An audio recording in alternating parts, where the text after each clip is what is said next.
Everyone, स्वागत है आपका फिर से एक बार जीएनसी आईएएस एकेडमी चैनल पर। आज से हम एथिक्स स्टार्ट करने वाले हैं।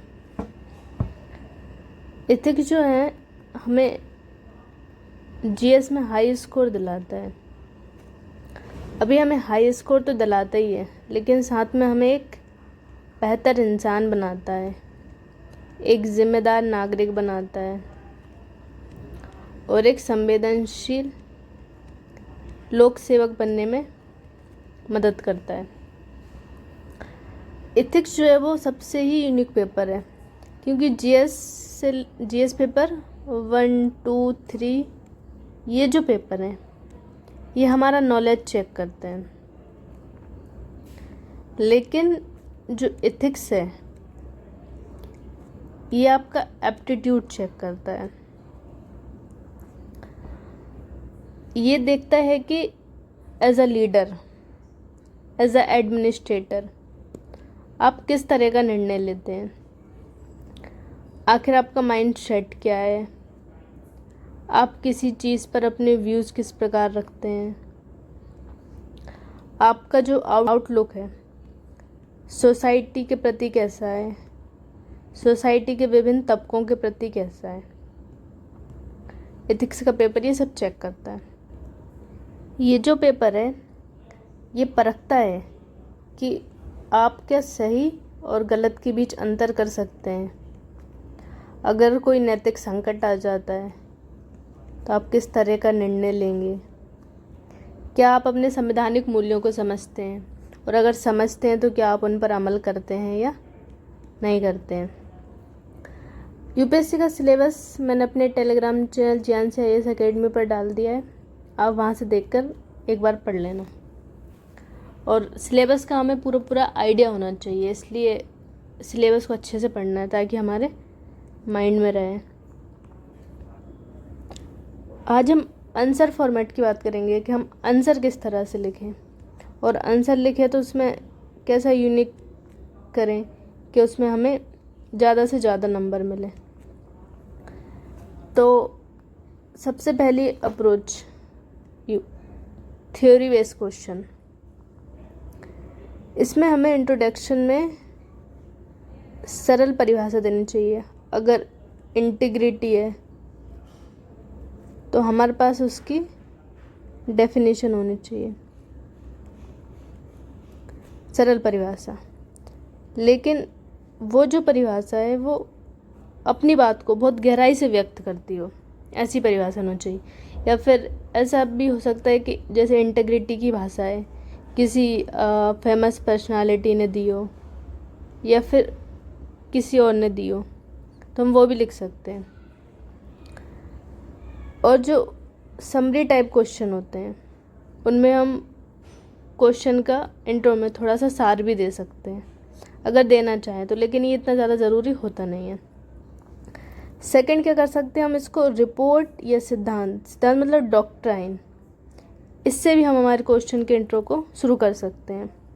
अगर वहाँ से कोई वर्तमान की घटना रिलेट हो रही है तो उससे भी कर सकते हैं। अब आती है मेन बॉडी, ये सबसे ज़्यादा इम्पोर्टेंट होती है। सबसे पहले तो हमें क्या कर लेना है कि इंट्रोडक्शन के बाद डायग्राम यूज़ करना है। कम से कम 5-6 क्वेश्चन में तो कर लेना चाहिए। अब जो मेन बॉडी है उसमें हमें एग्जाम्पल ऐड करना है। तो हम क्या करेंगे कि जो एग्जाम्पल हैं, अगर जैसे कंपैशन है तो उसके 2-3 डायग्राम हम पहले से ही रेडी करके रखेंगे, एक माइंड मैप कर लेंगे। आप लोगों को एक कॉपी बना लेना, उसमें ये सारे डायग्राम लिख लेने। अब जो कंपैशन है और जैसे इंटीग्रिटी है, ऑब्जेक्टिविटी है, क्वेश्चन इन सब पे ही आता है। हम बस थोड़ा सा घुमा फिरा देते हैं, लेकिन इन सब पे आता है। इसलिए हमें 2-3 उस पे से डायग्राम रेडी करके रख लेना चाहिए ताकि हमें एग्ज़ाम में आसानी हो। जैसे कि एक डायग्राम ये है सेवोत्तम मॉडल का। अब हम ये पहले से रेडी करेंगे तो हमें वहाँ पे इतनी ज़्यादा दिक्कत नहीं होगी। ऐसे ही हम कुछ इक्वेशन बेस जैसे ये प्रोबेबिलिटी बराबर इंटीग्रिटी ऑनेस्टी प्लस अपराइटनेस, ये इतने समीकरण, ये तो कुछ ही हम और भी देखेंगे जो आपको आपके आंसर में यूज़ करना है। अब जैसे कुछ एग्जाम्पल हैं तो हमें पहले से रेडी करके रखेंगे। जैसे कि सिविल सर्वेंट है तो उनमें से प्रशांत नायक, अशोक खेमका, SR शंकरन और भी ये जो सारे हैं, तो हम क्या करेंगे, ये एग्जाम्पल पहले से रेडी करके रखें ताकि जब हम आंसर लिखें तो वो हमारे आंसर में दिखें, जिससे हमें ज़्यादा से ज़्यादा नंबर मिले। जैसे स्पोर्ट्स में कौन कौन अच्छा है तो हम वो एग्जाम्पल मतलब पहले से रेडी करके रख सकते हैं। जैसे लीडरशिप के लिए टीम वर्क, ह्यूमैनिटी, निर्णय क्षमता, इनमें धोनी, गिलक्रिस्ट आ जाएंगे। महाभारत और रामायण के एग्जाम्पल पहले से रख सकते हैं। कर्तव्य बोध के लिए नैतिक द्वंद्व, वफादारी, बलिदान, जैसे कर्ण, भीष्म, द्रोणाचार्य, एकलव्य, राम, ये हम पहले से रेडी करके रखेंगे तो हमें जब हम आंसर लिखेंगे तो हमारे आंसर में खुद ब खुद आएंगे। अब वर्ल्ड हिस्ट्री कुछ एग्जाम्पल लगे, नेल्सन मंडेला, हिटलर, नेपोलियन, ये सब आप देख लेंगे एक बार, ये जो मैंने लिख दिए सारे। कुछ महिला एग्जाम्पल भी, भक्ति काल में कौन हुई, आधुनिक काल में, वर्तमान में, जैसे सरोजनी नायडू, प्रीति लता वड्डेकर। कॉर्पोरेट वर्ल्ड में कौन कौन है। अब जो कल्पना चावला है वो सपनों की उड़ान और साहस का प्रतीक, ये उदाहरण के रूप में हम याद यूज़ कर सकते हैं। जैसे कहीं साहस का क्वेश्चन आ गया तो हम वहाँ पे इसको यूज़ कर सकते हैं। ये तो था थ्योरी बेस्ड क्वेश्चन, लेकिन अगर जनरल आंसर राइटिंग टिप्स, मतलब क्वेश्चन तो वही होंगे लेकिन हम उनको कैसे मतलब ब्रेक करें, तो हमें उन्हें 2 पार्ट में ब्रेक कर लेना चाहिए। वैसे तो 3 पार्ट में होता है, इंट्रो, मेन बॉडी, कॉन्क्लूजन।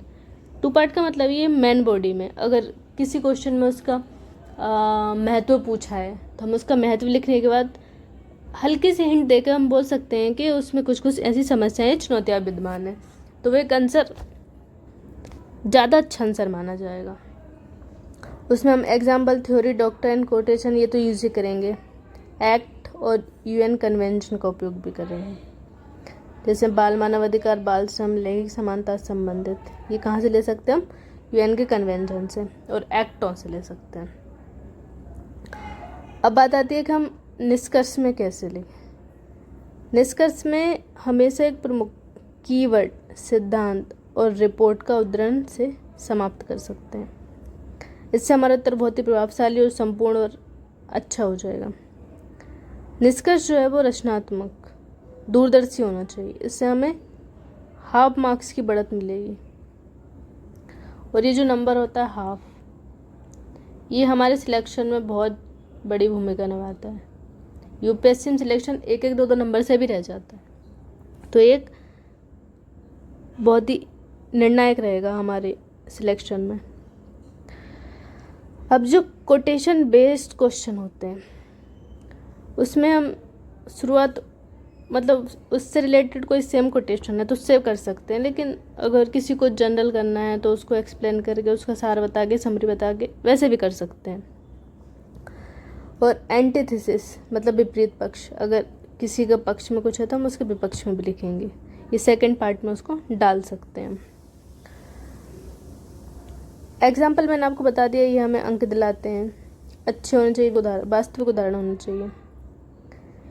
उत्तर को सिर्फ फैक्ट बेस्ड नहीं बनाना है हमको, उसका पर्याप्त एक्सप्लेनेशन भी करेंगे, यानी गहराई से विश्लेषण करेंगे।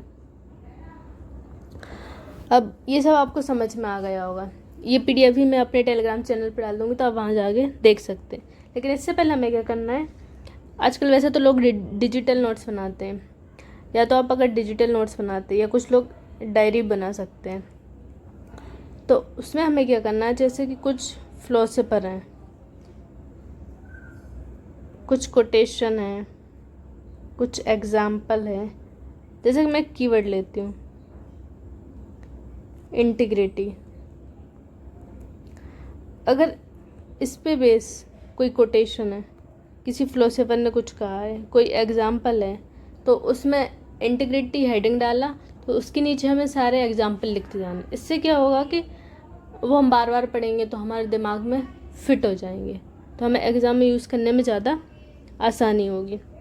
और कई बार फिलोसोफरों को पढ़ने के लिए लोगों को थोड़ा सा ऐसा लगता है कि मतलब याद नहीं होता, बुक से पढ़ने पे थोड़ा सा बोर सा लगता है। तो इसके लिए हम क्या कर सकते हैं कि कुछ यूट्यूब चैनल है, जैसे कि स्कूल ऑफ लाइफ, यहाँ पे वो स्टोरी फॉर्म में सुनाते हैं, तो आप वहाँ से सुन सकते हैं। इससे हमें याद भी हो जाता है और इंटरेस्टिंग भी लगता है।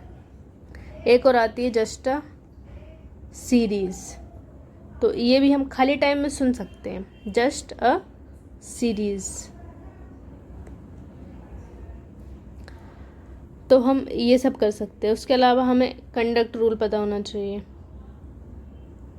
कि हम क्या कर सकते हैं, क्या नहीं कर सकते। और ये हमारे आंसर में देखेगा तो एग्जामिनर को भी लगेगा कि स्टूडेंट को पता है कि हाँ उसे क्या करना है, क्या नहीं करना है। मतलब सिर्फ रट्टा मार के नहीं आया है, उसे अपने कर्तव्य भी पता है।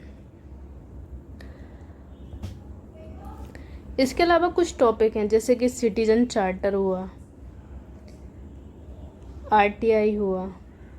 ये ऐसे क्वेश्चन है जो हमें बोनस अंक दिलाते हैं।